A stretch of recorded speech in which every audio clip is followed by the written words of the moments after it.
مرج سیاس، مرج سرخ است، زردچوبه است، پودر زیره است، نمک است. اینم تو گردوات میکنیم.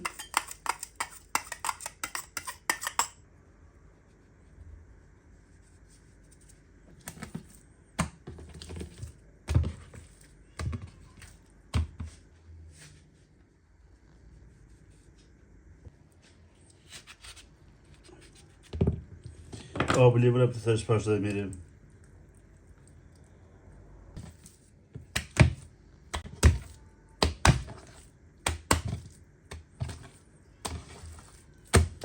پانزده خمیر خمیه مونی میره. داخل زیتون داخلی دیگه کرایی میندازیم. به می اندازه زیاد نی. پانصد داخلی کرایی دیگه مایده دیگه نیستم میمونیم.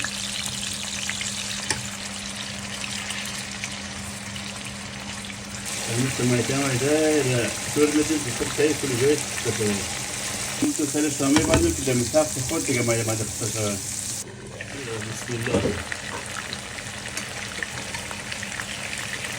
یه طرف کسا جمعه خود بسه شود.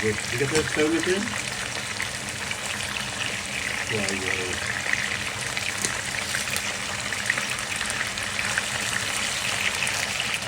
حالا دیگه کم میکنیم. بادم سر شامی باندیم. بادم یک 10 دقیقه بادم. یا بسم الله. دوستا یک طرفش بادم دیگه طرف شد.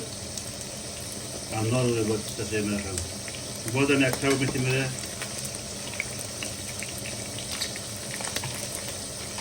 وای وای یک تو باید پاک شود تو میده. یا بسم الله. کفتی جور شد ماشاءالله.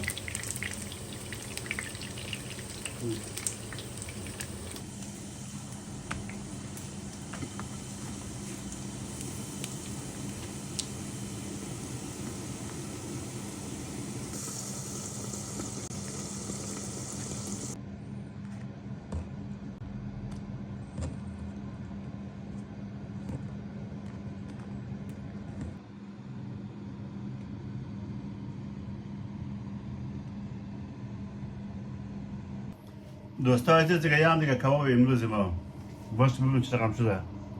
بسم الله.